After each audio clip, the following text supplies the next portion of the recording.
They say the human heart can survive just about anything. But the moment I stepped into my own home and heard my wife's voice whispering someone else's name, I knew mine had just been carved open.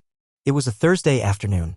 I'd finished my second emergency surgery of the day, a triple bypass on a man who flatlined twice. I was exhausted but proud. As chief of cardiac surgery at Hamilton Grace Medical Center, I lived for these days. Life saved, heart repaired. Precision, control, outcome.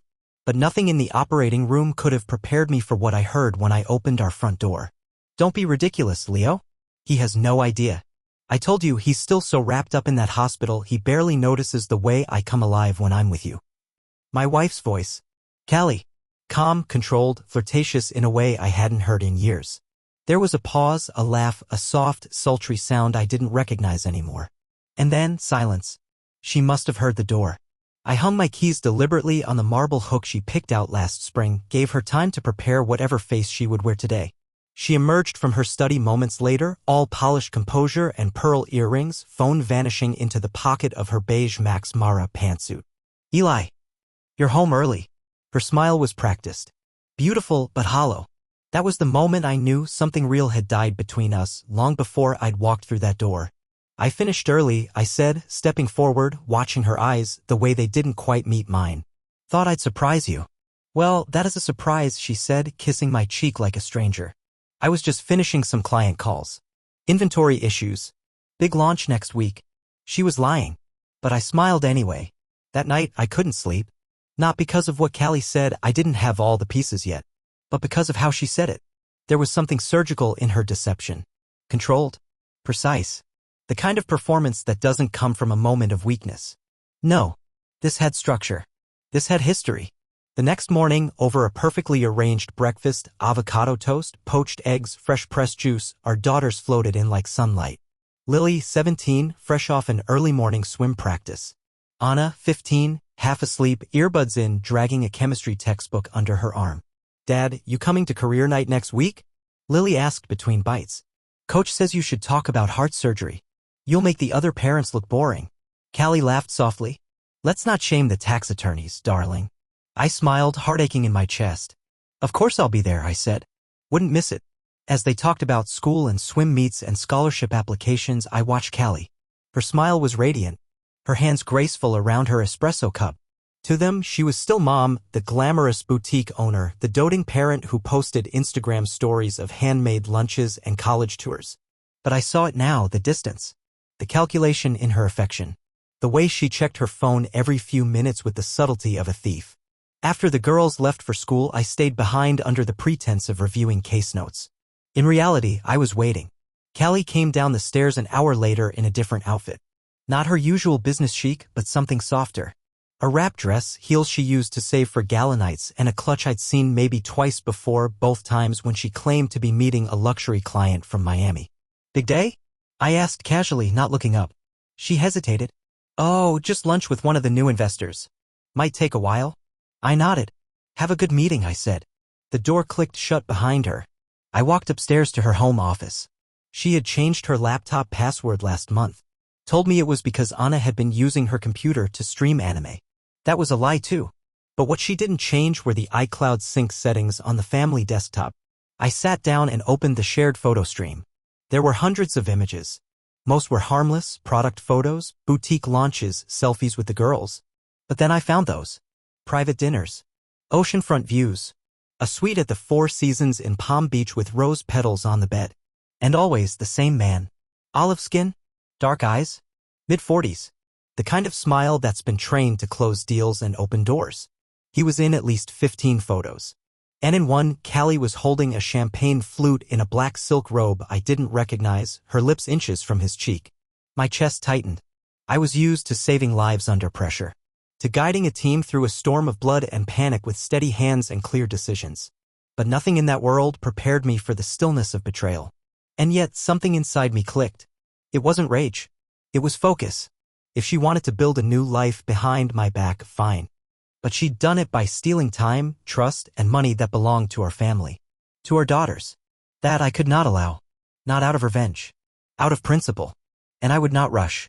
Because when you're a surgeon, you know better than anyone. Revenge, like the heart, must be approached with absolute precision or the whole thing flatlines. By the end of the week, the man in the photos had a name. Leo Astoria, luxury real estate developer, former hedge fund darling, known for launching beachfront properties that were always exclusive, always visionary, and always suspiciously underinvestigated. I didn't get that information from Google. I got it from someone who once stood across from me during a 14-hour cardiac transplant. A woman I trusted with scalpels and secrets alike. Dr. Morgan Lee, my surgical partner of 12 years. She walked into my office Friday afternoon just after my last consult. "You looked like hell all week," she said, tossing a wrapped sandwich onto my desk. "So either you finally caught a virus or you found something you weren't supposed to." I looked at her, silent. Her smile faded. "What happened?" I opened a folder. Printed photos. A screenshot of a bank statement. A clipped email header from Callie's account. Morgan scanned each one without a word, her jaw tightening. "She's seeing him," I said. "Has been for over a year, possibly more. I think he's helping her launder boutique profits into offshore holding companies. She's been moving our joint funds, too." "Jesus," she breathed. "Have you spoken to a lawyer?" "Not yet." "What the hell are you waiting for?" "Evidence," I said flatly. "Cold.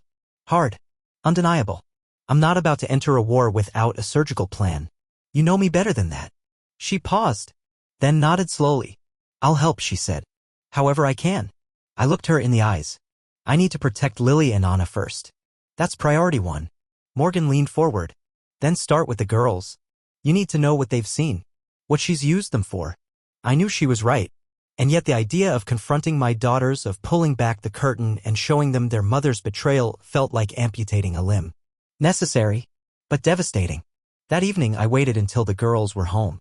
Anna was finishing a science project at the kitchen table. Lily was FaceTiming a friend about college admissions. "Can we talk?" I asked. "Both of you?" In the study. They exchanged glances. Silent, alert. They knew something was coming. Once the door was closed, I took a deep breath. "I need to ask you something, and I want your honesty. I'm not angry. You're not in trouble. But I need the truth." Anna sat upright. Lily crossed her arms. "Have either of you seen Mom with someone she didn't want me to know about?" Lily blinked. "Like who?" "A man.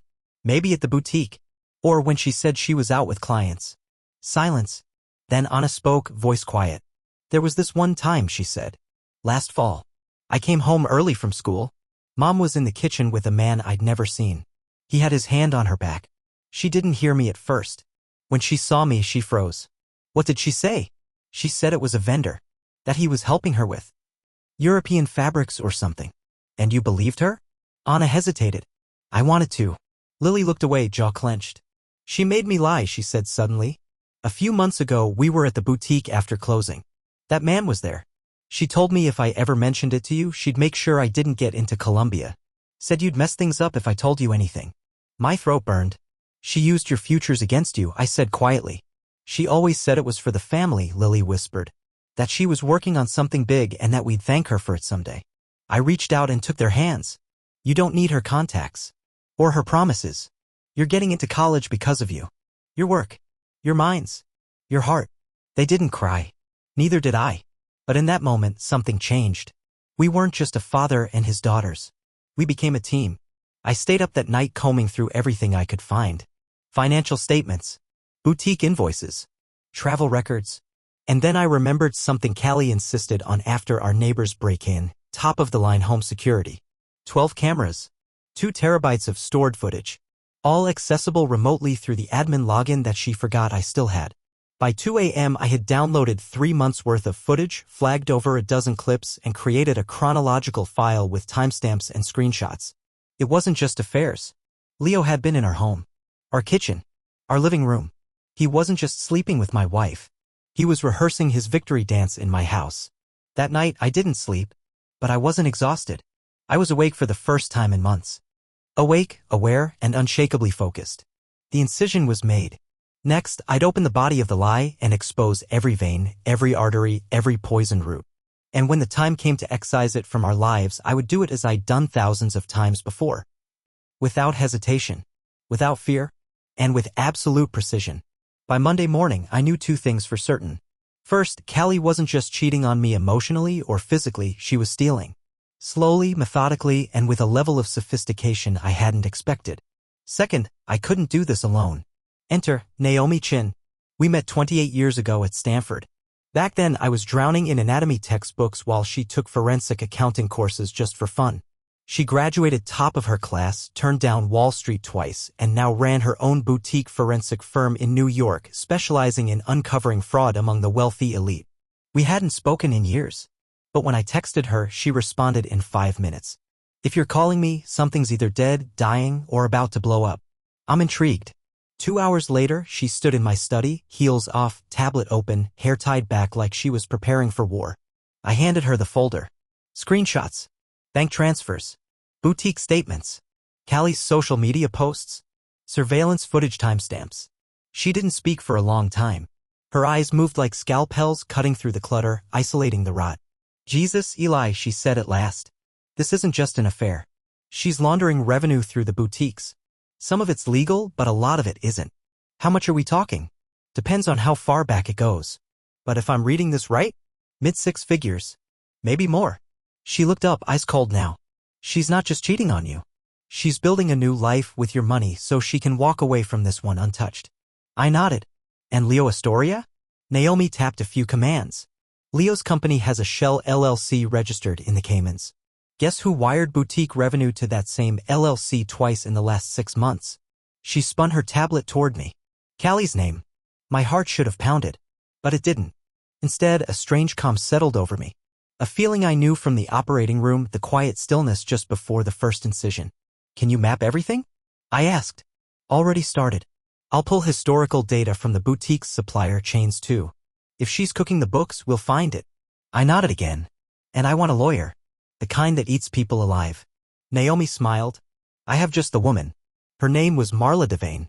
Divorced 3 hedge fund CEOs before breakfast. She greeted me in a dark gray suit and velvet voice, her office lined with legal degrees and quietly burning ambition. Dr. Ellis March, she said, scanning the evidence Naomi had emailed ahead. Your wife picked the wrong man to steal from. I don't want a war, I said. Not for show. Not for ego. I want protection for my daughters. I want this handled fast, clean, and permanent. Marla leaned back in her chair. Then you've come to the right place. She laid out the plan in calm, measured steps like a surgeon preparing a team for a high-risk procedure. Step 1. Begin documentation of marital assets and Callie's boutique cash flows. Quietly trigger a third-party audit under the guise of standard tax season procedures. Step 2. Prepare divorce filings and financial restraining orders ready to be served the moment Callie returns from her business trip. Step 3. File parallel documentation with federal tax authorities anonymously. If there's tax fraud involved, and there is, they'll open the rest of the files for us. And what about Leo? I asked. Marla smiled slightly. If he's connected to the financial fraud and Naomi confirms he is, he'll have his own investigators on his lawn before the ink on your divorce is dry. I sat still for a moment. All my life I believed in structure, in protocol, in saving lives through process, teamwork, and grace under pressure. But here, in this cold, quiet war Callie had begun, I realized I'd be saving lives again. Just not in the operating room. I would be saving my daughters. Their future. Their faith and truth. That evening, Lily knocked on the door of my study. She looked nervous, holding an old scrapbook. I found something, she said. From Mom's boutique launch 2 years ago. Photos. She flipped to a page filled with glossy shots, streamers, champagne flutes, a gold ribbon cutting. And in the middle, Leo Astoria. Holding Callie's waist. Smiling too wide. You think this helps? It does, I said. It proves timeline. I touched her hand gently. You're not just a daughter in this. You're a witness. A brave one. Lily swallowed. I just want to be free from her games. You will be, I said. I promise. That night, I stood alone in the kitchen and stared at the knife block by the stove. It reminded me of something Naomi had said when we were in college, buried in a case study about a CFO who embezzled from a hospital. People don't think of money like medicine, but it's the same. One bad infection left untreated will always spread. You either cut it out or it kills the whole body. That's what this was now. Surgery, not of the heart, but of the soul of this family. And I was ready to begin the extraction. The day before Callie returned, everything was in place. Naomi had traced every offshore account, every boutique invoice that led nowhere. Every fake consulting fee that conveniently aligned with Leo Astoria's shell corporations. She printed it all, neatly tabbed and chronologically arranged. Marla reviewed the package like a general preparing for siege. When she lands tomorrow, she said, you'll be serving her divorce notice, asset freeze, and IRS audit summary within the same hour. Quiet, legal, devastating. And the girls? I asked. They're protected. We've isolated Callie's influence from their college applications. I've drafted a statement you can issue if she tries to drag them into public fallout. I exhaled slowly. I don't want drama, I said. I want truth. I want her to look at that paper and realize this isn't revenge. It's the consequence of years of lies. Marla nodded. She built a palace on quicksand. All we did was take away the illusion. That night, I sat with Anna and Lily on the porch. Stars overhead. Cookies between us. I don't know what kind of woman Mom was before all this, Anna said softly. Maybe she was different when you met her? She was, I replied. She had ambition, yes, but back then, she had honesty too. Somewhere along the way, the ambition ate everything else. Lily leaned her head against my shoulder. Are you okay? I thought about it. About what it meant to love someone who chose lies. About building a family only to have one person secretly use it as a ladder for their own escape. Yes, I said, because I didn't lose you, and I didn't lose myself. The next day, Callie returned. She swept through the front door in linen, tan from the Bahamian sun, dragging her designer suitcase behind her like a trophy. Her heels clicked against the marble entryway. She called out casually, Eli? Girls. No answer. Just an envelope, neatly placed on the table beneath the chandelier. She picked it up. 3 words were embossed in gold. For your records. Inside, divorce papers, evidence packets, freeze notifications from the IRS, screenshots of her private Instagram stories, now archived for legal review, transaction logs from her boutiques, Naomi's complete forensic audit. Callie's phone buzzed. Leo, bank account frozen. Did you tell him? Another buzz. Her brother. They know. I'm cooperating. I'm not going down for you. Then a final chime. From her lawyer. Or rather, mine. A formal notice of civil and criminal investigation. She dropped her suitcase. Dropped into the chair by the stairs. And for the first time in 20 years, I imagine, Callie was truly speechless. When I returned home an hour later, she was still there, pale, shaking. Eli, she whispered. Please. I stepped past her, calm, measured, surgical. You underestimated me, I said. And worse, you weaponized our daughters. That's what I'll never forgive. I didn't mean. You meant to win, I interrupted. You meant to rebuild your life on a mountain of lies. You just thought I was too good, too soft, too distracted to notice. I turned to leave, then stopped. Truth always outlives performance, I said. And in the end, that's all this was. A performance. The weeks that followed were quiet. There were no screaming matches, no social media exposés, just the steady, clinical unraveling of everything Callie had hidden. Her boutiques shuttered. The IRS took back what she stole. Leo's name hit the headlines in a financial scandal that spread from the Bahamas to New York. His empire crumbled in slow motion. My daughters? They thrived. Anna joined a law clinic specializing in financial crime. Lily chose journalism. She said she wanted to help expose beautiful liars. As for Callie, she faded from society pages, then from the city itself. Last I heard, she moved to a small coastal town to live with a cousin. Word is, she sells secondhand fashion on consignment now. Claims she once owned a boutique empire. No one really believes her. But that's not where my story ends. It ends years later, when I stood in the back of a college auditorium, watching Anna deliver her first legal lecture.